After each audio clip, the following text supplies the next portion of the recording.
Al-Quran menjelaskan, pertama, may yattaqillaha yaj'al lahu makhraja. Barang siapa yang bertakwa kepada Allah Subhanahu wa taala, maka dia akan diberikan makhraja. Makhraja itu jalan keluar dari segala macam kesulitan. Jalan keluarnya ada saja. Menurut ukuran kemampuan dia tidak mungkin, mustahil, tidak bisa, mana mungkin. Tapi pada waktunya ada saja jalan keluarnya. Termasuk jenis yang yaj'al lahu makhraja. Orang yang bertakwa kepada Allah selalu diberikan jalan keluar dari segala kesulitan yang dihadapinya. Siapa sih orangnya yang tidak pernah sulit dalam hidup? Siapa orang yang tidak pernah mengalami kesulitan? Tapi kadang orang menilai, itu kelihatannya hidupnya enak aja ya, kayaknya gak pernah mengalami kesulitan. Sebenarnya bukan tidak pernah mengalami kesulitan, Allah selalu memberikan jalan keluar dari segala kesulitan yang dihadapinya. Lah kalau Allah yang memberikan jalan keluar, tentu sangat mudah sekali. Orang yang bertakwa diberikan jalan keluar dari segala macam kesulitan. Satu. Yang kedua, wa yarzuqhu min haitsu la yahtasib. Dia akan diberikan rezeki oleh Allah dengan jalan yang tidak disangka-sangka. Rezekinya datang dengan cara yang tidak disangka-sangka. Gajinya mungkin kecil, tapi penghasilannya gede. Kan itu yang penting.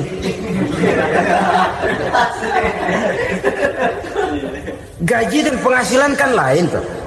Boleh jadi gaji kecil, asal penghasilan gede, kan nikmat hidup itu. Nah, penghasilan ini ada yang bisa kita perkirakan. Bisa kita perkirakan. Misalnya gaji itu tadi. Kalau saya kerja, gaji saya begini. Ada rezeki yang masuk min haitsu la yahtasib. Tidak kita sangka-sangka, tidak kita duga-duga, tahu-tahu ada saja rezeki. Datang orang bawa persoalan yang mendatangkan hasil. Sebab rezeki, jodoh, maut memang seperti bayangan. Kita uber-uber dia lari, kita diem dia diem. Kan gemesin itu. Bayang-bayang itu begitu. Kita kejar, dia lari. Rezeki juga begitu. Kita diam, dia diam. Setengah mati yang namanya rezeki kita cari, kita uber, ngobek sampai ratusan bohong kita kerjain. Tapi memang belum waktunya, ya sulit untuk tembus.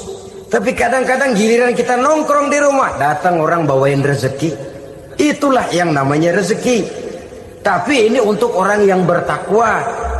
Kalau tidak punya kredibilitas takwa, jangan lalu pakai ayat ini. Diberikan Allah dengan rezeki dengan jalan yang tidak disangka. Kan ada ayatnya dah. Kita mah manteng aja di rumah dah. Ntar juga tuh rezeki datang. Ini fasilitas yang diberikan kepada orang yang wa may yattaqillah, bertakwa kepada Allah, yarzuqhu min haitsu la yahtasib, diberikan rezeki dengan cara yang tidak disangka-sangkanya. Maka kadar ketakwaan jangan membuat kita buruk sangka. Tuh orang ya nggak kemana-mana, duitnya ada aja. Kalau dia takwa, Allah berikan jalan keluar. Yang lantas ngelihat kiai orangnya ahli ibadah, ilmunya tinggi, akhlaknya luar biasa, takwanya tinggi, rezekinya lancar, lalu husnuzon nih kiai nggak kemana-mana, duitnya banyak, miara tuyul kali ini. Itu termasuk jaminan Allah yang masuk kategori min haitsu la yahtasib. Yang ketiga, yaj'al lahu min amrihi yusra, dimudahkan segala urusannya. Dimudahkan segala urusannya. Kemudian yang keempat, yukaffir anhu sayyiatihi wa yu'azzim lahu ajra, diampuni segala kesalahannya dan dibesarkan pahala kebaikan yang dikerjakannya. Al-Quranul Karim memberikan tuntunan dan ajaran kepada kita bahwa orang-orang yang memperoleh kemenangan itu tidak lain adalah orang-orang yang bertakwa. Hanyalah mereka yang bertakwa kepada Allah Subhanahu wa ta'ala pada akhirnya akan tampil sebagai pemenang. Lalu siapa orang yang bertakwa itu? Dijelaskan dalam awal-awal Al-Baqarah, orang yang bertakwa yang akan meraih kemenangan. Pertama, allazina yu'minuna bil ghaib, yaitu orang-orang yang beriman kepada yang gaib, percaya bahwa ada alam yang gaib, alam yang abstrak, alam yang tidak bisa dijangkau oleh salah satu daripada panca indera kita. Mereka percaya dan beriman kepada adanya malaikat, beriman kepada adanya iblis dan jin, beriman kepada adanya alam kubur, beriman kepada adanya alam mahsyar, beriman kepada adanya alam akhirat, beriman kepada adanya surga dan neraka. Beriman bukan cuma sekedar beriman dalam ucapan bibir saja, tetapi beriman yang nilai iman itu mampu mewarnai gerak dan gaya hidupnya.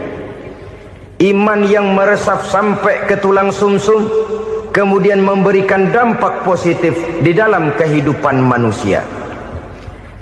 Alam, kita tahu, adalah sesuatu yang selain Allah, dan Allah bukanlah alam.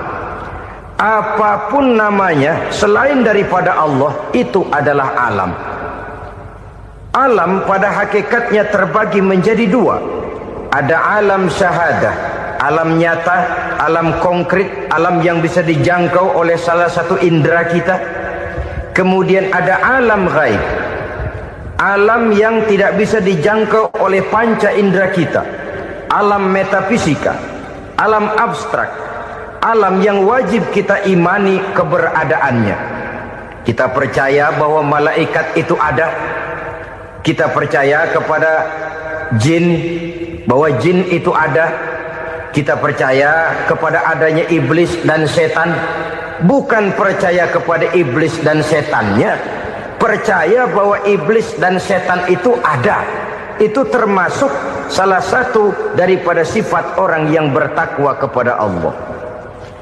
Saudara-saudara kaum muslimin rahimakumullah, kecenderungan pembangunan yang lebih bersifat materialistis biasanya menggeser aspek kehidupan rohani. Orang berpikir empiri, dan dalam pola pikir yang demikian, maka alam gaib tidak lagi mendapat perhatian. Aspek kehidupan yang bersifat rohaniah malah mulai ditinggalkan. Akibatnya terjadilah kepincangan di dalam kehidupan kita. Pernah ada satu pengalaman pribadi dalam perjalanan kembali ke tanah air.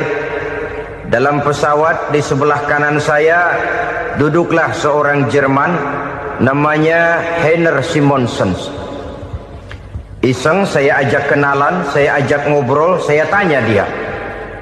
Saya bilang, Mas Heiner ini, kalau pesawat yang kita tumpangi ini jatuh ke bawah, kira-kira apa yang bakal terjadi, Mas? Dia bilang, kita semua akan mati. Begitu? Iya. Oke. Apa itu mati? Tanya saya. Dia bilang, untuk tahu apa itu mati, kita harus tahu lebih dahulu apa itu hidup. Saya pikir nih bule bisa ngomong juga. Baiklah kata saya. Apa hidup menurut Anda itu? Oh, hidup itu dia bilang, kalau seluruh anggota badan kita bekerja secara normal, paru-paru memompa darah secara normal, jantung berdetak secara normal, sel-sel tubuh bekerja secara fit, dan organisme tubuh hanya mau bekerja secara normal, dia bilang, kalau kita memberi makan yang cukup, menu yang teratur, dan gizi yang lengkap. Saya bilang, kesimpulannya apa, Ner? Dia jawab, hidup adalah dari tangan ke mulut. Life is from the hand to the mouth, kata dia. Hidup adalah dari tangan ke mulut. Jadi masalah hidup tidak lebih daripada masalah isi perut. Orang pergi pagi, pulang sore, peras keringat, banting tulang, perut yang dibelain. Saya bilang, you are wrong. Sampean salah, Ner. Kamu orang Islam bukan? Bukan. Pantas. Kenapa saya salah? Dia bilang. Ya jelas salah. Salahnya di mana? Kamu ini manusia. Kalau hidup cuma dari tangan ke mulut, saya bilang, kambing di kampung saya juga begitu pikirannya, Ner. Itu kambing di kampung saya, asal perutnya kenyang, sudah hidup dia. Perkara besok bagaimana, lusa prospeknya macam mana, bulan depan ada apa, kambing nggak pernah mikir. Di kampung saya kambing juga pikirannya begitu.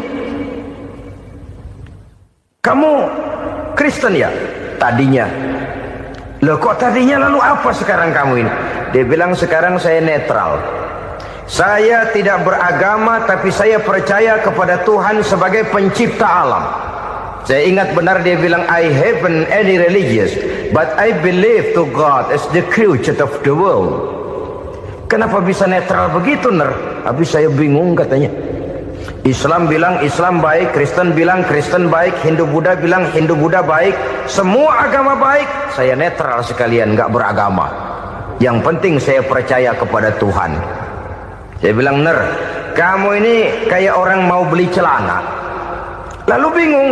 Yang satu bilang Levi's bagus, yang satu bilang Blue Jean hebat, yang satu bilang Wool England hebat.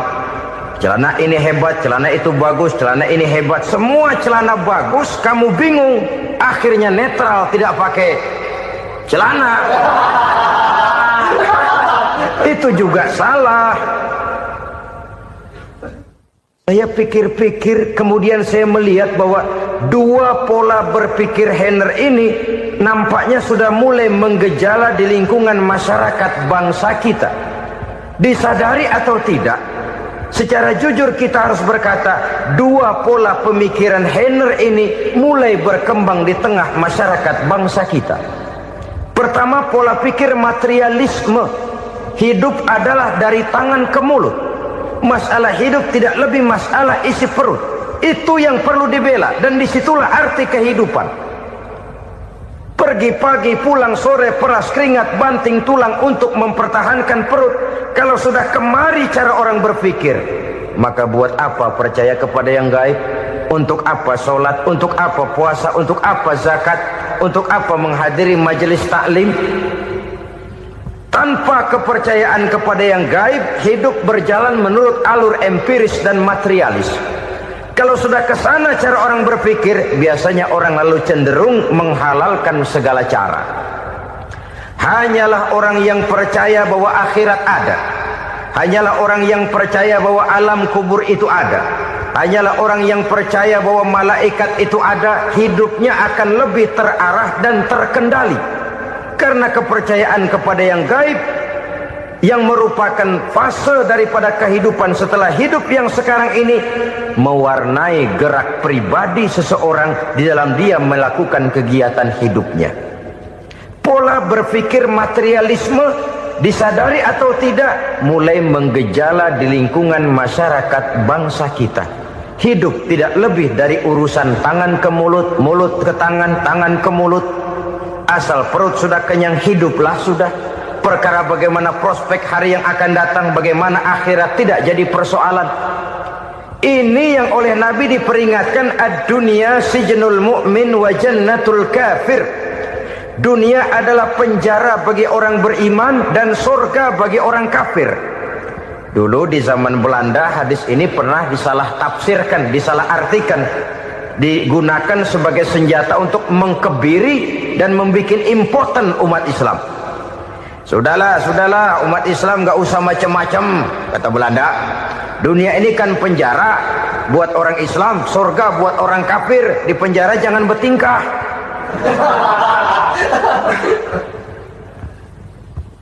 Pengertiannya tidak begitu. Dunia adalah penjara bagi orang mukmin. Artinya dalam kehidupan dunia seorang mukmin tidak bebas memperturutkan hawa nafsunya. Di penjara hawa nafsunya itu. Sebaliknya, surga bagi orang-orang kafir. Buat orang kafir, surgalah dunia ini. Mereka bebas memperturutkan hawa nafsunya. Dilarang tidak terlarang, dicegah pun tidak tercegah.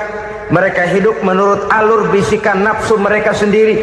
Kemudian bila ajal datang, maut merenggut nyawa, selesailah surganya sampai di situ. Maka bagi orang-orang yang tidak percaya kepada adanya akhirat, kepada adanya alam gaib, surganya sebatas umurnya. Sekali lagi, surganya sebatas umurnya. Bila umur selesai, ajal pun datang merenggut nyawa, selesailah sudah surganya sampai di situ. Alangkah pendeknya perjalanan orang-orang yang tidak percaya kepada alam gaib ini. Bagi kita mukmin, jikalau kita mampu memenjarakan hawa nafsu, kita bisa bahagia di dunia ini. Dan Islam memang tidak menyuruh kita sengsara di dunia. Raih dunia, kejar dunia, gapai dunia sebagai alat untuk mencapai kebahagiaan di akhirat nanti. Hidup adalah satu perjalanan panjang yang terbentang sejak kita terlahir dari alam rahim sampai kepada alam akhirat nanti. Andai kata kita gagal meraih kebahagiaan di dunia, toh kita masih punya akhirat. Tapi jangan jadi dalil yang melemahkan semangat. Biarin dah kita di dunia kebelangsak, yang penting akhirat. Akhirnya dunia benar-benar kebelangsak. Bagaimana dunia ini bisa kita raih, dan bagaimana meraih dunia untuk menunjang kepentingan akhirat nanti. Yang kedua, dari pikiran Heiner yang saya lihat menggejala di lingkungan masyarakat bangsa kita, timbulnya manusia-manusia netral. Seolah-olah Tuhan yes, agama no. Sama Tuhan percaya, agama ogah. Tuhan ngangguk, giliran agama godeng. Padahal hampir dalam setiap ayat dalam Quran, kata-kata amanu biasanya bergandeng dengan wa amilus sholihat. Iman dan amal soleh. Ini sebagai isyarat Tuhan dan agama jangan pernah dipisah-pisah. Apabila kita bertuhan, maka kita harus beragama. Apabila kita beragama, maka agama itu harus bersumberkan dari Tuhan yang kita imani itu. Tidak mungkin kita pisah, Tuhan yes, agama no. Sama Tuhan percaya tapi agama bikin sendiri. Sembayangnya cukup bengong 2 jam madep ngulon.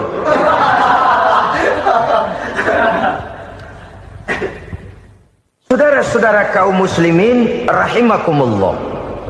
Jadi dengan demikian, agama yang kita akui merupakan unsur mutlak di dalam pembangunan sekarang ini, merupakan bagian dari kehidupan yang menuntun kita bahwa di balik alam nyata ini, di balik alam syahadah ini ada alam gaib. Dan mudabbir, murabbi, yang mengatur, yang menguasai, yang memelihara baik dia alam nyata, baik dia alam gaib, tidak lain adalah Allah Subhanahu wa ta'ala.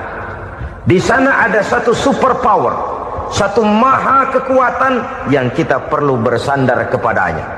Sebagai makhluk nyata yang hidup di alam nyata, berbuatlah secara nyata sebagaimana harusnya kita berbuat. Karena Islam jelas bukan agamanya orang pemalas. Islam jelas bukan agamanya orang yang mengajarkan setelah selesai sholat boleh duduk, nggelenggem ayam-ayam, ndelohom, menghitung bintang di langit sambil menunggu keajaiban. Tidak. Islam adalah agama yang mengajarkan apabila sholat sudah selesai kamu kerjakan, bertebaranlah di permukaan bumi, cari karunia Tuhanmu. Jangan hidup berpangku tangan menunggu keajaiban. Karena hidup bukan undian. Jangan berharap untung besar tanpa mau peras keringat. Tapi di sebalik itu toh kita juga harus yakin bahwa di sisi usaha nyata yang kita lakukan ada satu super power, satu maha kekuatan gaib yang menentukan berhasil dan tidaknya usaha kita. Kepercayaan kepada hal semacam inilah yang mendorong kita untuk mempunyai sandaran vertikal, agar jikalau usaha ini berhasil, kita tidak lupa diri dan lupa daratan. Jikalau usaha ini gagal, kita tidak putus asa dan buruk sangka, tidak cupik pandangan dan sempit hati, tapi mampu melihat persoalan dengan kacamata putih sambil husnuzon kepada Allah Subhanahu wa ta'ala. Kita percaya malaikat itu ada. Ada yang namanya Raqib dan Atid, mengawasi gerak hidup kita sampai kepada gerak hati kita. Ini memberikan sugesti agar kita berhati-hati, tidak sejengkal tanah pun kita bisa berlindung dari pengawasan rakib dan atid. Ada munkar nakir yang akan menyoal kita di alam kubur. Ada malaikat Malik, penjaga neraka. Ada malaikat Ridwan yang menjaga surga. Kita percaya kepada adanya jin, kita percaya kepada adanya setan, iblis. Percaya kepada adanya, bukan mempercayai si setan, si iblis lalu menjadikannya sebagai teman. Tidak. Percaya bahwa mereka itu ada dan merupakan makhluk Allah yang gaib yang diciptakan Allah Azza wa Jalla. Kepercayaan kepada alam gaib memberikan motivasi terhadap gerak lahir manusia, sehingga dengan motivasi kepercayaan kepada yang gaib, gerak lahir jadi lebih terarah, jadi lebih terpelihara. Pernah seseorang bertanya, "Pak, apakah adanya akhirat bisa dibuktikan secara ilmiah?" Saya bilang tidak bisa, tidak bisa. Kenapa? Karena yang berangkat nggak pernah pulang kembali lagi. Kalau dia pulang kemari bisa kita tanya bagaimana enak di sono. Cuma secara moral saya katakan, lebih beruntung orang yang percaya kepada akhirat daripada yang tidak. Sekarang saudara percaya akhirat ada, lalu saudara baik-baik di dunia, sholat, puasa, zakat, menolong orang lain, menebarkan kebajikan. Saudara mati, andai kata akhirat tidak ada, toh dalam hidup saudara sudah berbuat baik, paling tidak nama saudara akan dikenang sebagai orang baik. Sebaliknya, saudara percaya, kata saya, bahwa akhirat tidak ada, lalu hidup semau-maunya, tenggelam dalam maksiat dan munkarat, menentang Allah, tidak mau ruku dan sujud. Lalu saudara mati, kemudian akhirat ada. Ayo, mau apa? Bekal tidak punya. Jadi secara moral lebih beruntung orang yang percaya kepada adanya akhirat daripada yang tidak percaya. Dan itu alam gaib yang tidak bisa dibuktikan secara eksakt. Jangankan untuk membuktikan seperti itu, dalam kehidupan sehari-hari saja yang kita rasakan tidak selalu berbentuk toh. Angin, bagaimana sih bentuknya angin? Kita tidak tahu. Merah, buktinya kalau dikerok merah. Yang merah itu kulit, yang kulit kita bukan anginnya. Sakit, rasa sakit itu ada, tapi bagaimana bentuk sakit kita nggak pernah tahu. Kalau kita makan cabai pedas, bagaimana bentuk pedas itu tidak ada, tapi rasa ada. Bentuk pedas hijau, cabainya bukan pedasnya. Tidak semua yang kita rasakan bisa kita gambarkan dalam bentuk yang konkret. Oleh karena itu, sekali lagi bahwa kepercayaan kepada alam yang gaib mampu memberikan satu sugesti yang menata kehidupan seseorang lebih lurus, lebih terarah, dan lebih terkendali. Maka wajar kalau kepercayaan kepada yang gaib mengantarkan seseorang untuk meraih kemenangan. Kenapa? Dia percaya kepada yang gaib, bahwa akhirat ada, bahwa alam kubur ada, bahwa pertanggungan jawab itu ada. Maka dia lalu tidak hidup saenae udele dewe, gitu loh. Tidak hidup menurut seleranya sendiri, terarah, teratur. Ini cirinya yang pertama. Orang bertakwa yang akan meraih kemenangan, mereka beriman, mereka percaya kepada yang gaib. Bahkan hal-hal konkret saja selalu berangkat dari yang gaib. Saudara-saudara, para remaja, para pemuda sekarang ini tidak pernah tahu toh siapa yang akan jadi teman hidup saudara. Kita bisa saja ngerancang, mentargetkan, tapi toh akhirnya yang namanya jodoh bukan kekuasaan kita. Rezeki di luar kemampuan kita. Begitu juga ajal, maut, jodoh, ajal adalah contoh-contoh konkret bahwa pada akhirnya yang gaiblah yang menentukan. Bertahun-tahun ngelancong, emang jodoh seret, nggak jadi.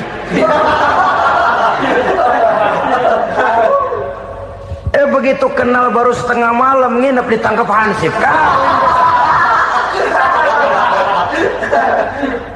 Hal-hal semacam itu kadang-kadang kita berpikir suuzon, gilet, perempuannya cakep banget, lakinya rebek amat. Memang begitulah jodohnya. Memang begitulah jodohnya.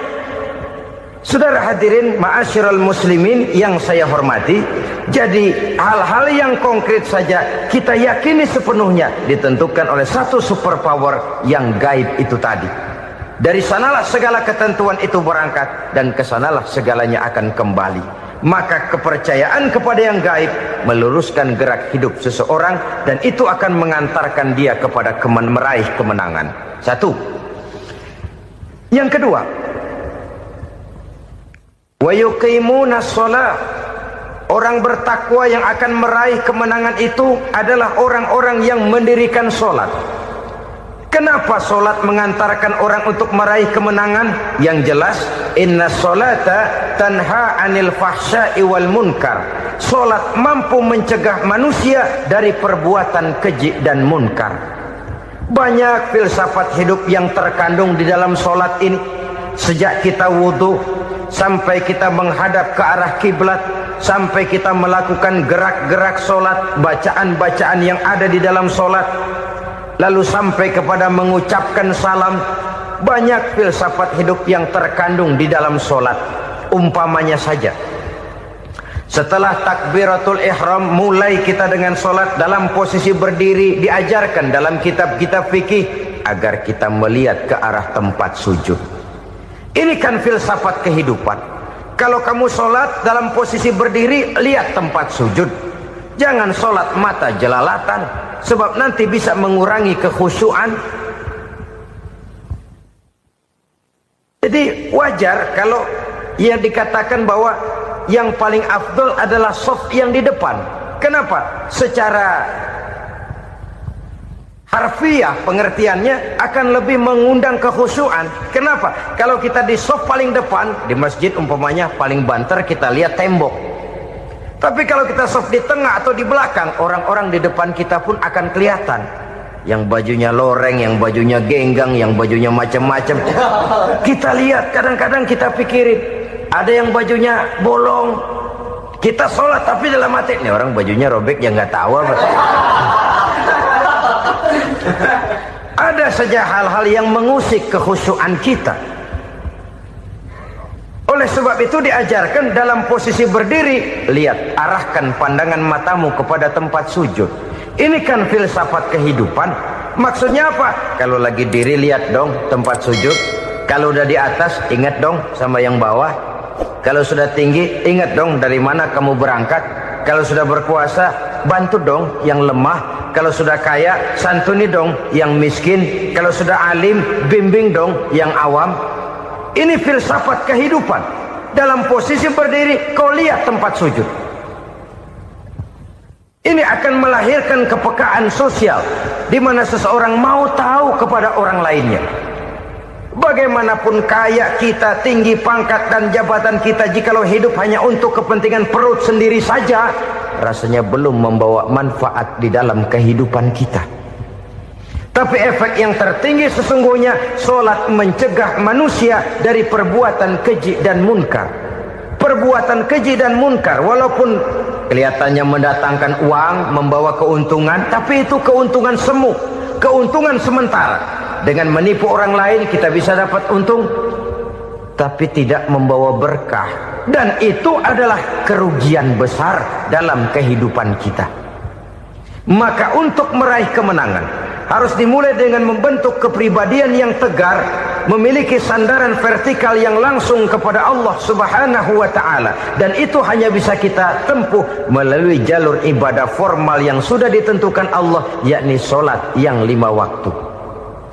Untuk memperkuat itu ada sholat-sholat sunnah, rawatib, nawafil sebagai terminal-terminal kontrol cadangan untuk memelihara stabilitas temperatur batin di dalam kita berhubungan dengan zat yang maha gaib, yaitu Allah Subhanahu wa ta'ala. Orang sering bertanya, Pak, itu tetangga saya nggak sholat, duitnya nggak habis-habis Pak. Nggak sholat tapi mobilnya tambah terus. Nggak sholat tapi usahanya makin maju. Tapi di sisi lain ada orang yang rajin sholat, rezekinya butak bener. Anaknya mana kurus, mana korengan. Saudara hadirin ma'asyiral muslimin rahimakumullah. Harus saya katakan bahwa sholat memang bukan untuk cari duit. Sholat adalah sandaran vertikal kita kepada Allah. Sedangkan soal rezeki itu berkaitan dengan sifat Allah Maha Pengasih dan Maha Penyayang. Allah Maha Pengasih, siapapun dikasih kalau mau usaha.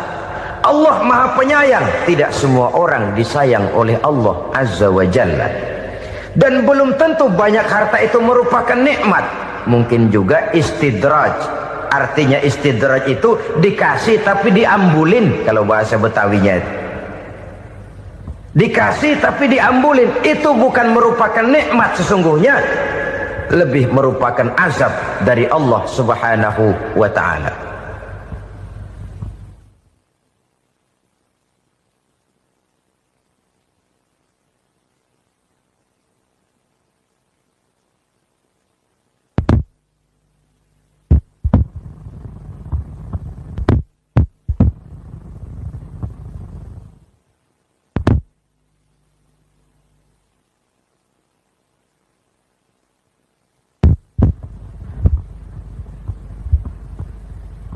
Agama mempunyai sistem sholat, dan kita umat Islam telah dituntun oleh Allah Subhanahu wa ta'ala yang wajibnya 5 kali dalam sehari semalam mendirikan sholat, dan itu tentu berada dalam jangkauan kemampuan manusia. Pada awalnya barangkali kita memang merasa sholat itu satu kewajiban, tapi semakin kita hayati makna, manfaat dan filsafat yang terkandung di dalam ajaran sholat, semakin sampai kita kepada keyakinan bahwa sholat adalah keperluan kita.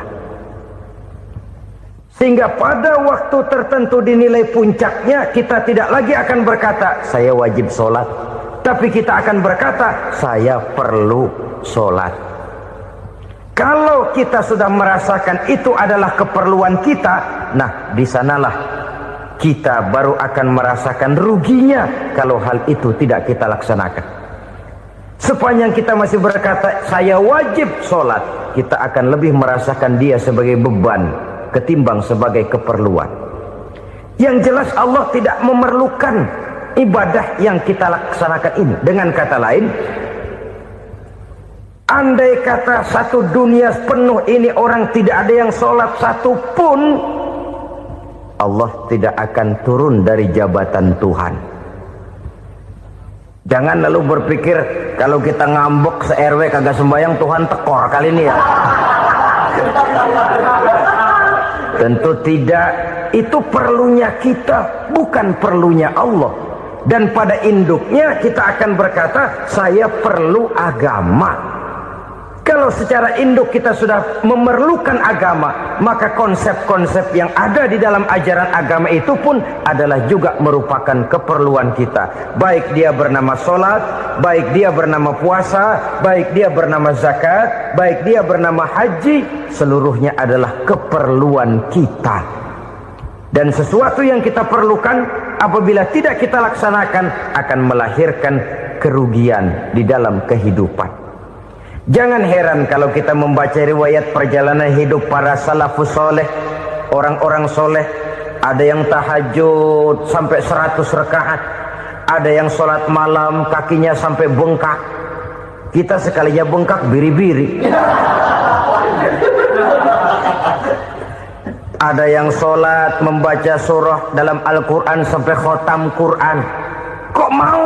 Mereka sudah merasakan itu keperluan. Itu saja soalnya. Satu saat pun jikalau kita merasa bahwa itu keperluan saya, kita pun akan melaksanakan seperti itu. Keperluan saya dalam kehidupan. Inilah yang kedua. Yang ketiga, orang bertakwa yang akan meraih kemenangan itu wa mimma razaqnahum yunfikun. Mereka membelanjakan sebagian daripada rezeki yang diberikan Allah kepada mereka. Mereka infakkan di jalan Allah. Ada satu dialog menarik. Satu hari seorang anak muda bertemu dengan seorang kakek-kakek yang sudah dikenalnya baik. Bertanyalah anak muda ini, "Kek, umur kakek berapa tahun?" 15 tahun, kata si kakek. "Anak kakek berapa orang?" 1. "Harta kakek berapa banyak?" 15 juta. Si anak muda ini bengong, lalu protes, "Kok kakek bohongin saya?" "Kenapa?" "Saya tahu umur kakek 70 tahun. Kenapa ngaku 15? Saya tahu anak kakek 5. Kenapa bilang 1? Saya tahu kakek miliuner, miliaran uang kakek. Kenapa ngaku cuma 15 juta? "Begini," kata si kakek tadi, "benar umur saya 70 tahun. Tapi dari umur yang 70 tahun itu baru 15 tahun terakhir ini saya merasakan ibadah kepada Allah. Meninggalkan maksiat, jauh dari segala macam munkarat. Maka yang 15 tahun inilah yang benar-benar saya rasakan sebagai umur saya. Benar anak saya 5, tapi yang 4 susah diatur. Cuman 1 rasanya nih yang bakal jadi si buah hati, belahan jantung, pelanjut cerita penerus sejarah. Cuma 1 ini yang saya harapkan, yang akan jadi anak soleh, yang akan membuat saya menerima pensiunan pahala. Kalau yang 4 apek dah, nggak ada harapan. Yang 1 nyekek botol melulu." "Oh begitu." "Iya. Lalu kenapa kakek bilang harta kakek cuma 15 juta padahal saya tahu kakek uangnya miliaran, depositonya banyak?" "Ya karena 15 juta itulah yang saya ingat yang pernah saya belanjakan di jalan Allah. Saya merasa itulah harta saya yang sebenarnya. Yang miliaran yang saya simpan di bank kelak kalau satu saat saya mati akan jadi rebutan di antara anak-anak saya. Iya kalau anak saya soleh kayak yang 1 ini. Kalau yang 4 tadi udah tulen dia bakal berantem dah berebut tuh." Jadi 15 juta yang saya belanjakan di jalan Allah inilah yang saya merasakan benar-benar harta saya yang sesungguhnya. Dialog ini patut menjadi bahan renungan kita bersama. Diberikan kita umur 40, 50, 60, 70, 80. Berapa tahun dari umur yang diberikan itu yang jalan mulus, yang kita gunakan untuk melaksanakan ibadah? Banyak harta kita simpan di bank, di lemari, di dompet, di tas. Tapi berapa yang sudah kita depositokan di jalan Allah yang akan menemani kita di hari kita kembali nanti? Maka orang bertakwa yang akan meraih kemenangan, wa mimma razaqnahum yunfikun, mereka membelanjakan sebagian dari rezeki yang diberikan Allah di jalan Allah Subhanahu wa ta'ala. Ma'asyiral muslimin rahimakumullah. Zahirnya memang kita memberikan kepada orang lain, tapi hakikatnya kita menyimpan untuk diri kita sendiri. Kita memberikan kepada yatim piatu 25.000. Zahirnya kita memberikan si yatim, hakikatnya kan kita cuma nyimpan. Saya berikan, titip kepadamu, ini untuk saya di akhirat. Kau boleh belikan baju, kau boleh belikan untukmu makan, kau boleh bayarkan sekolahmu. Ini untuk saya. Hakikatnya kita nyumbang masjid 1 juta, zahirnya kita berikan kepada panitia masjid, tapi hakikatnya kan cuma titip 1 juta ya untuk saya di alam kubur nanti. Silahkan kau boleh belikan semen, ini uang, belikan besi, belikan pasir. Saya cuma sekedar titip untuk kepentingan saya. Hakikatnya kita cuma sekedar menitip. Sebagaimanapun pada hakikatnya, apapun yang kita miliki dalam kehidupan kan cuma sekedar hak guna pakai, bukan hak milik mutlak. Harta kita, rumah kita, kendaraan kita, kebun kita, pabrik kita, hak guna pakai saja. Hak milik mutlak cuma untuk Allah Subhanahu wa ta'ala. Saudara-saudara kaum muslimin rahimakumullah. Ini yang ketiga. Kemudian yang keempat, Orang-orang bertakwa yang akan meraih kemenangan, allazina yu'minuna bima unzila ilaika, mereka yang beriman, mereka yang percaya kepada apa yang telah diturunkan kepadamu Muhammad, ay Al-Quran, yakni Al-Quranul Karim. Setelah percaya kepada yang gaib, mendirikan solat, kemudian menginfakkan sebagian dari rezeki yang diberikan Allah, mereka juga lalu percaya kepada yang diturunkan terhadap Nabi, yaitu tidak lain Al-Quranul Karim. Sekali lagi di sini, percaya bukan hanya sekedar percaya saja, tetapi percaya lalu menjadikan Al-Quran itu sebagai pedoman hidup. Sebab memang Al-Quran itu adalah GBHM, garis-garis besar haluan muslim. Apa yang harus kita lakukan, apa yang harus tidak kita lakukan, bagaimana mestinya kita bertingkah laku dan berbuat, seluruhnya tercantum di dalam Al-Quranul Karim. Itu sebabnya ketika satu hari Aisyah ditanya bagaimana akhlak Rasul, beliau menjawab, kana Rasulullah sallallahu alaihi wasallam khuluquhul Quran. Akhlak daripada Rasulullah tidak lain adalah Al-Quran. Jawaban simpel ini memberikan gambaran bahwa keseluruhan daripada konsepsi Quran sudah diterjemahkan dalam kehidupan Rasulullah sallallahu alaihi wasallam. Karena kita tahu akhlak adalah keseluruhan dari gerak hidup manusia. Sejak ia berpribadi, berumah tangga, bertetangga, bermasyarakat, sampai kepada berbangsa dan bernegara, Al-Quran tetap memberikan sentuhan nilainya. Oleh karenanya, orang-orang yang bertakwa adalah orang-orang yang menjadikan Al-Quran sebagai pedoman dalam kehidupannya. Dan kita yakini Al-Quran diturunkan kepada Nabi Muhammad bukan merupakan produk Nabi Muhammad. Isi dan redaksinya langsung dari Allah Subhanahu wa ta'ala.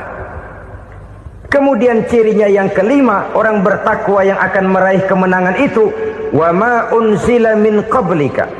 Tidak hanya sekedar percaya kepada yang diturunkan terhadap Nabi Muhammad, yaitu Al-Quran, mereka juga percaya kepada apa yang pernah diturunkan kepada para nabi, kepada para rasul sebelum Nabi Muhammad. Percaya kepada adanya suhuf, percaya kepada adanya Taurat, percaya kepada adanya Injil, percaya bahwa Allah dahulunya sudah menurunkan Taurat kepada Musa, percaya bahwa Allah sudah menurunkan Injil kepada Isa, percaya Injil ada, Taurat ada, diturunkan Allah untuk Isa dan Musa, tetapi tidak wajib mengamalkannya karena kita sudah diberikan Al-Quranul Karim. Ini yang perlu saya garis bawahi. Kita percaya Allah telah menurunkan Injil dahulu kepada Isa. Kita percaya bahwa Allah telah menurunkan Taurat dahulunya kepada Nabi Musa.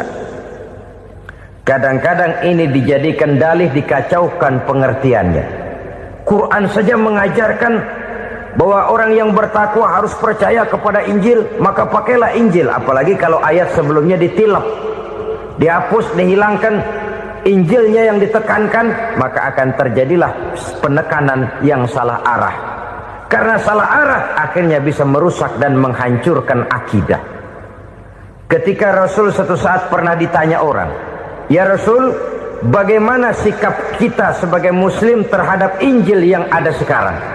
Beliau menjawab, "La tukadzibuhu jami'an wa la tusaddiquhu jami'an." Jangan didustakan seluruhnya, jangan juga dibenarkan semuanya. Artinya, ini sudah merupakan gambaran dari Rasul bahwa dalam Injil yang ada sekarang masih ada ajaran-ajaran tauhid yang dibawa oleh Nabi Isa dan diajarkan kepada umatnya. Tapi juga dalam Injil yang sekarang ini sudah terkena intervensi dan investasi manusiawi. Karena itu Rasul menyimpulkan, la tukadzibuhu jami'an wala tusaddiquhu jami'an, jangan didustakan semua, jangan dibenarkan seluruhnya. Kita memang percaya Allah telah menurunkan Injil kepada Nabi Isa dulu, tapi kita tidak wajib mengamalkan Injil. Kita percaya Allah telah menurunkan Taurat kepada Nabi Musa, tapi kita tidak wajib mengamalkan kitab ajaran Taurat. Yang wajib kita percayai dan kita amalkan hanyalah Al-Quranul Karim. Kenapa? Oleh karena baik yang ada di dalam Taurat, baik yang ada di dalam Injil, tentu tercakup di dalam Al-Quran sebagai kitab terakhir yang diturunkan oleh Allah Subhanahu wa Ta'ala. Dan itu wajar. Kalau seorang pejabat mau mengeluarkan satu keputusan baru, tentu dia harus meninjau keputusan-keputusan lama. Andai kata dianggap tidak berlaku, dianggap tidak relevan lagi, maka keputusan-keputusan lama itu tentu sudah dianggap tidak berlaku. Sebagian daripada aturan-aturan dalam keputusan lama yang masih dianggap relevan tercantum dalam keputusan baru yang wajib diamalkan. Begitulah hubungannya antara Al-Quran, Taurat, Zabur, dan Injil. 4 kitab samawi yang diturunkan Allah masing-masing kepada Zabur untuk Nabi Daud, Taurat untuk Nabi Musa, dan Injil untuk Nabi Isa alaihi wassalatu wassalam. Ketiga-tiga kitab itu kita percayai adanya. Kita yakini Allah telah menurunkan Zabur, Taurat, dan Injil, tapi kita tidak wajib mengamalkannya.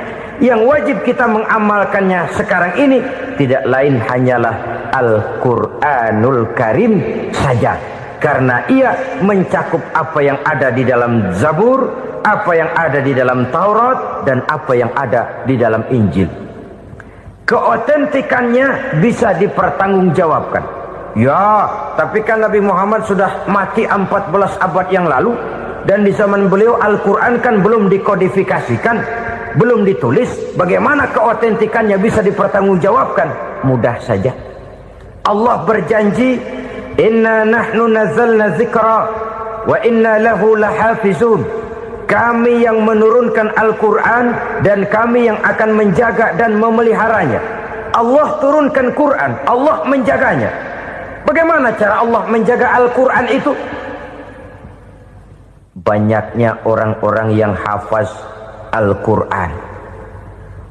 Hafaz Al-Quran 30 juz, 114 surah, 6.666 ayat. Sehingga jangankan satu kata, jangankan satu ayat, satu kalimat saja berubah, sudah akan timbul reaksi dan mudah dimengerti. Kenapa? Banyak orang-orang yang hafaz Al-Quran. Sedangkan pada setiap akhir tahun biasanya malaikat Jibril selalu mengadakan checking terhadap ayat-ayat yang diturunkan pada waktu itu. Di zaman Nabi sendiri sudah ada usaha kodifikasi.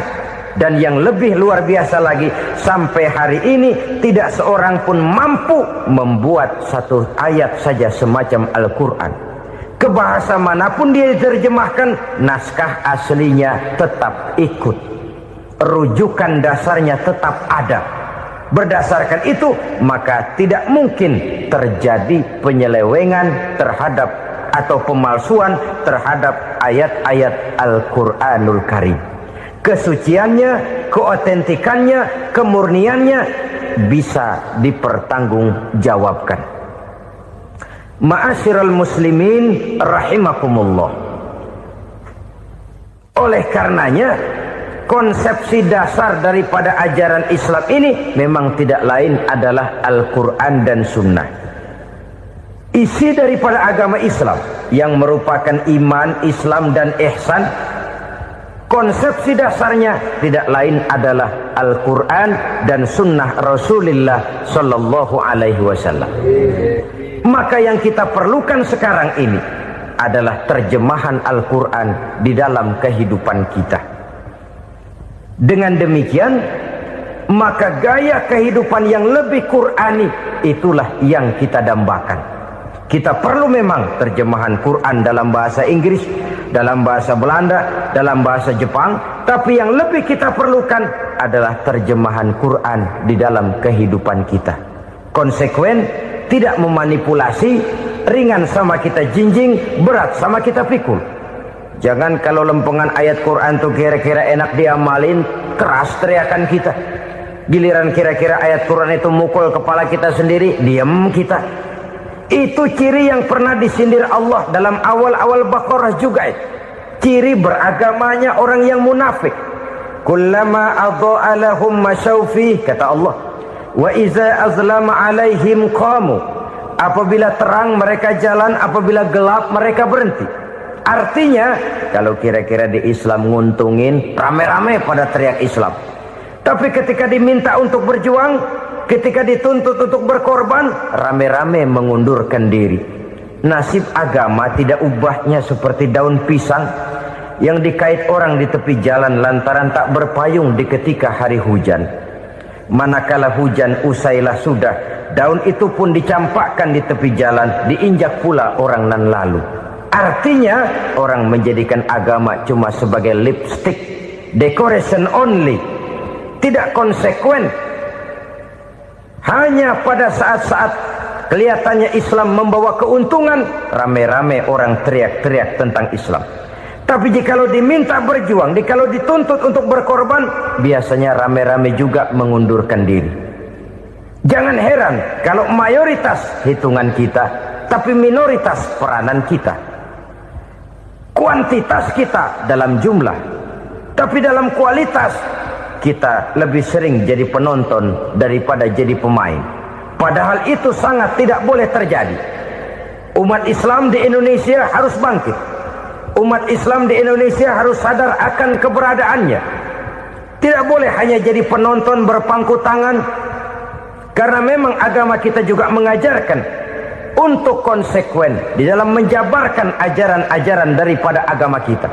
Kita sering menjadi jatuh menjadi umat yang lemah oleh karena kita ini tidak pandai menggalang kebersamaan yang diakibatkan tidak konsekuennya kita.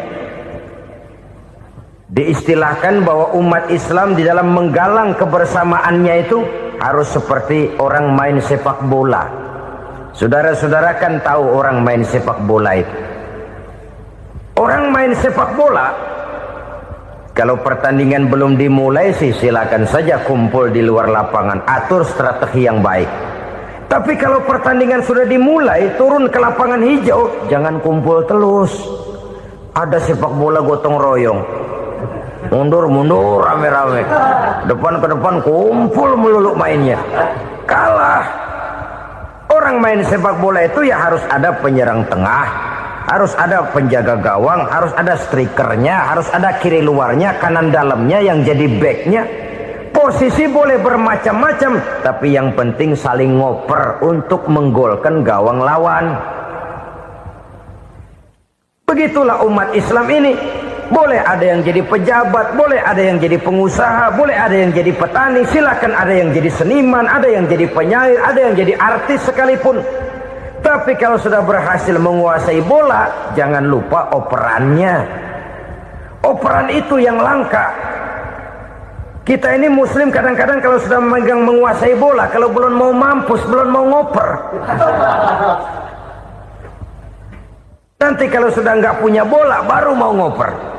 Kalau sudah dengar-dengar mau dekat pensiun, baru mau jihad, baru mau berjuang, baru mau ngurus pesantren. Tanda tangan sudah tidak laku, memo sudah tidak dihargai, baru mau berjuang. Kemarin kemana mas?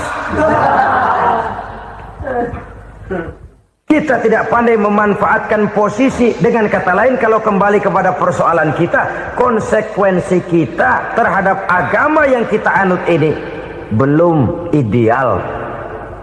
Kita masih lebih sering berislam ini pada saat-saat yang menurut perhitungan kita membawa keuntungan. Tapi kalau diminta berjuang, dituntut berkorban, yang itu pun hakikatnya adalah untuk kepentingan kita juga. Allah tidak pernah menuntut kita untuk jihad bagi kepentingan Allah, itu tidak. Berjuang menegakkan agama Allah, apakah untuk kepentingan Allah? Tidak. Untuk kepentingan kita. Sebab nilai-nilai jihad itu pada akhirnya akan membawa kita kepada suatu kebahagiaan. Setidaknya kalau tidak di dunia, tentu di akhirat sebagai syahid. Oleh karena itu, pada bagian akhir ini saya ingin mengajak, marilah kita konsekuen. Sekali kita berkitabkan Al-Quranul Karim, mari dia kita jadikan pedoman. Jangan cuma kita jadikan sebagai penghias dinding, pelengkap rumah, bahwa di rumah kita ada Al-Quran, tapi yang baca kecoa. Habis pada bolong tuh Quran. Yang penting kan punya Quran. Ditaruh di pintu rumah, biar apa? Biar kuntilanak kagak masuk katanya. Ya apa itu nasib Quran, cuma kerjanya jaga pintu, ngusir kuntilanak, ngusir memedi. Bagaimana kita hidup menurut tuntunan Al-Quran? Kadang-kadang tidak pernah menjadi masalah bagi kita. Maka bagaimanakah Al-Quran akan mungkin membawa keberkahan dalam hidup kalau ajarannya kita injak-injak dalam keseharian kita? Mewujudkan gaya hidup yang lebih Qur'ani, itulah yang akan kita rintis di dalam kehidupan kita, bertahap, step by step, menurut kemampuan yang ada pada kita. Jika jalan ini tidak bisa kita selesaikan, percayalah akan ada generasi penerus yang akan melanjutkan usaha dan cita-cita mulia itu. Jadi percaya kepada Taurat, percaya kepada Injil, sekadar percaya Allah dahulunya sudah menurunkan itu, tapi kita tidak wajib mengamalkannya. Kenapa? Generasi Injil masa berlakunya sudah kedaluarsa. Taurat masa berlakunya sudah kedaluarsa. Injil pernah berlaku untuk orang Nasrani di zaman Nabi Isa. Taurat pernah berlaku untuk orang Yahudi di zaman Nabi Musa. Setelah generasinya berlalu, datang Rasul penutup yang membawa Al-Quranul Karim. Maka Al-Quran itulah yang berlaku menjadi pedoman sampai hari akhir nanti. Jangan jauh dari Al-Quran, karena apabila ini kita lakukan, maka kita akan kembali kepada satu gaya hidup yang jauh dari tuntunan agama, dan itu artinya kita akan semakin jauh untuk meraih kemenangan.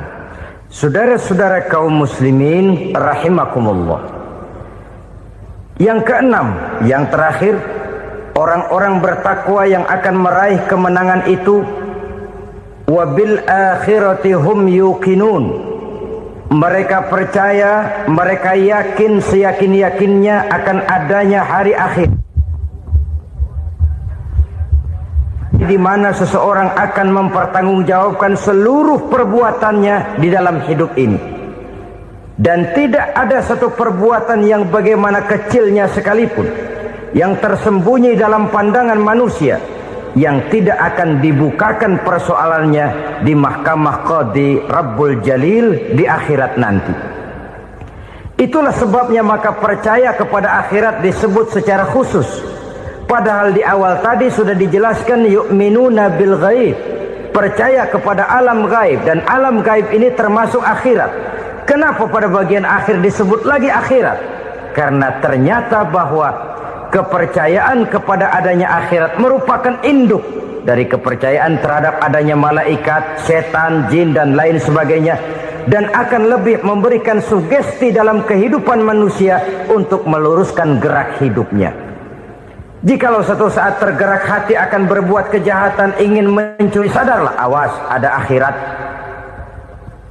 Sebab kalau kita cuma teriak awas ada polisi, itu cuma tertunda sementara. Begitu polisi meleng, embat.